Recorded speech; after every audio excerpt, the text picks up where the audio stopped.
Quelle est la façon la plus optimale d'acquérir une nouvelle voiture? Cette question ne se posait d'ailleurs même pas auparavant. La seule option historique a toujours été de simplement acheter la voiture en allant chez le concessionnaire et en payant cash.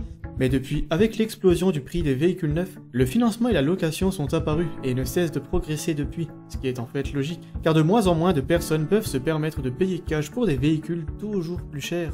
Reste maintenant à savoir quel moyen est le plus rentable, et vous le verrez, la réponse n'est pas si simple. D'un côté, on pourrait penser que le plus intéressant est d'acheter la voiture directement pour en être propriétaire à 100% et ne jamais payer d'intérêt. Mais d'un autre, il peut également sembler rentable de partir sur une location. Cela vous permettrait de ne pas avoir à prendre de crédit et de conduire une voiture plutôt récente, qui serait au-delà de vos moyens s'il fallait l'acheter cash. Après avoir étudié pour cette vidéo, j'ai moi-même été surpris de voir la différence entre le choix le plus rentable comparé à ce que les vendeurs vous conseillent.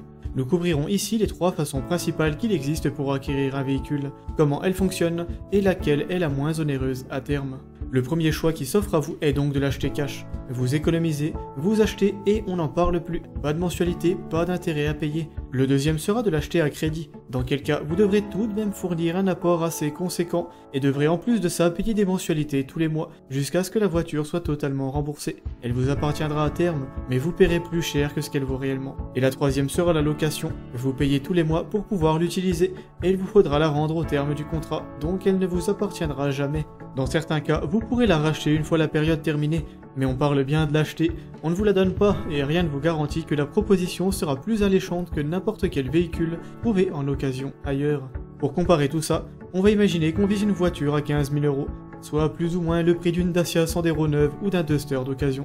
Bon, je ne suis toujours pas sponsorisé par Dacia, mais vous savez que je les aime bien, étant donné qu'elles sont particulièrement fiables et proposent donc un excellent rapport qualité-prix. Bien sûr, si vous l'achetez cash, le calcul est vite vu.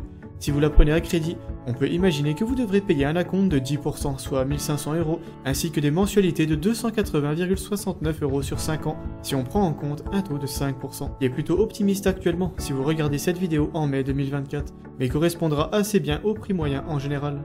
Enfin, ce véhicule coûterait dans les 200 € par mois à la location. Voilà donc pour les chiffres, et j'aime autant vous dire dès maintenant qu'aucune de ces options n'est strictement mauvaise ou excellente. On pourrait croire que payer cash est toujours le mieux, mais il y a 2 problèmes avec ça. Le premier est qu'il vous faut donc réunir une belle somme d'argent, qui vous prendra du temps et risque de retarder votre projet. On notera également que plus ça vous prend de temps et pire c'est, car cet argent que vous accumulez doucement ne peut pas être investi efficacement, car il doit rester disponible. Vous perdez donc beaucoup de gains potentiels. Mais même en imaginant que vous ayez déjà cette somme à disposition, eh bien nous arriverons au deuxième petit hic. Votre argent sera bloqué dans la voiture et ne pourra pas être utilisé ailleurs, ce qui vous fait encore une fois louper l'opportunité de générer des intérêts. Si vous avez vu ma vidéo portant sur l'achat versus la location d'un bien immobilier, vous serez familier avec ce sujet. Vous pourriez donc croire maintenant que c'est le financement qui est le plus rentable, mais ce n'est pas si simple non plus. Imaginons donc que vous ayez 15 000 € en banque, et ayez donc le choix d'acheter cash ou à crédit.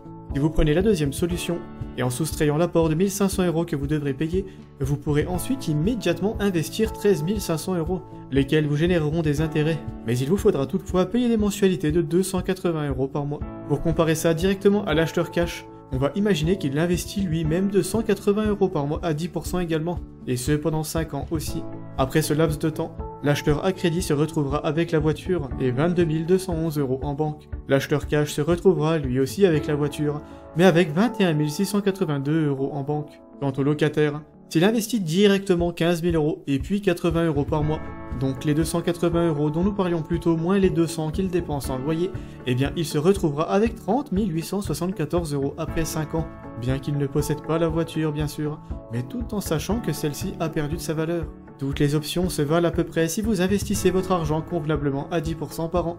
Vous n'êtes donc pas vraiment avancé, et je le sais bien. Voilà donc la réponse à la question qui dépend en fait de votre profil. Un achat cash correspondra bien à quelqu'un ayant déjà de quoi payer, ne souhaitant pas trop investir et possédant une tolérance au risque plutôt faible. Un achat à crédit correspondra bien à 2 types de personnes. Celles n'ayant pas de quoi acheter cash et ne souhaitant pas spécialement investir non plus, mais également à quelqu'un qui sait très bien investir. Il ait de l'argent en banque ou pas d'ailleurs, et ayant une tolérance au risque élevé. Car si on vous propose un contrat à 5% d'intérêt et que vous pensez pouvoir générer 12% d'intérêt sur vos placements, eh bien vous avez meilleur temps à garder le plus d'argent possible pour pouvoir le placer. Le calcul est très simple quand on le prend de ce point de vue-là.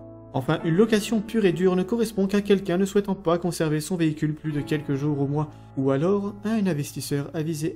En effet, vous aurez encore plus d'argent disponible pour être placé dans d'excellents supports très rentables, mais le risque encouru est encore plus élevé.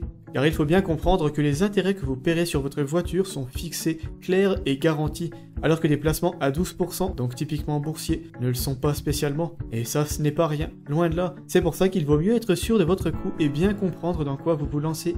Ce chiffre de 12% correspond d'ailleurs au S&P 500, un ETF américain relativement fiable et facile d'accès, et vous n'avez certainement pas besoin d'être le loup de Wall Street pour aller chercher un tel rendement. Mais aussi solide soit-il, personne ne vous garantit les 12%, et il est parfaitement possible qu'il soit dans le rouge pendant quelques années, peut-être même au moment qui vous arrange le moins. Mieux vaut donc avoir les connaissances requises et du temps devant vous. Au bout du compte, ces quelques côtés négatifs seront très pénalisants pour certains profils, mais pas du tout pour d'autres.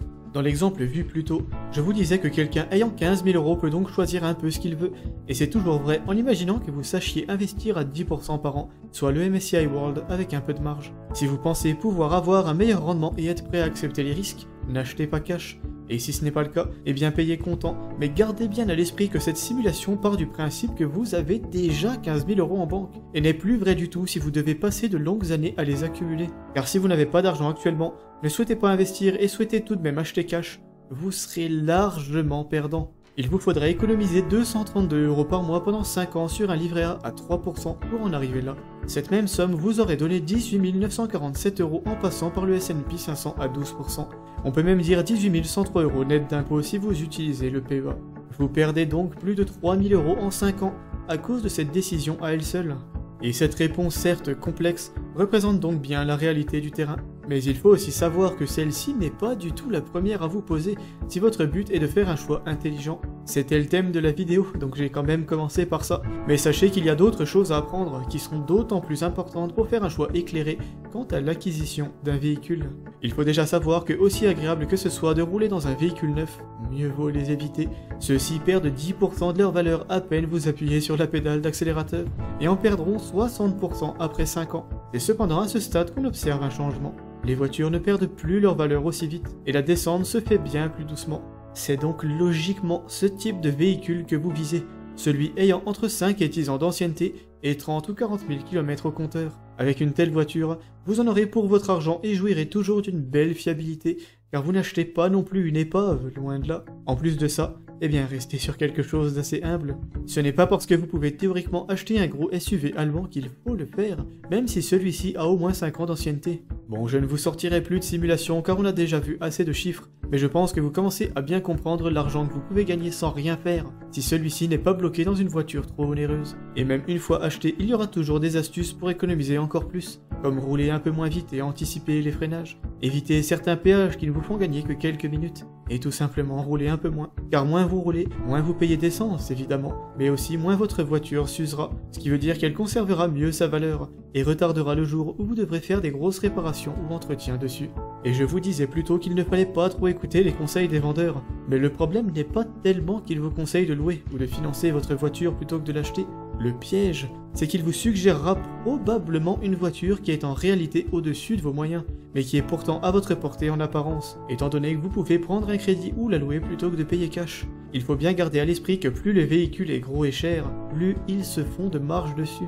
En vous laissant trop tenter, vous risquez bien de prendre beaucoup de retard sur vos objectifs financiers et aurez beaucoup moins de pouvoir d'achat en général. Tout ça pour rouler dans un véhicule plus impressionnant. Je vous disais également que d'investir et gagner 10 ou 12% par an n'est pas sorcier, et je vous invite à regarder cette vidéo vous expliquant comment investir intelligemment pour en apprendre plus, dont le lien apparaît en haut de l'écran et en description. Et vous, comment avez-vous acheté votre voiture, et était-ce vraiment le meilleur choix? Parlez-en en commentaire. Mais il est maintenant temps pour moi d'y aller. Je vous invite à aimer la vidéo si elle vous a été utile, et à vous abonner à la chaîne si mon contenu vous plaît. Ciao!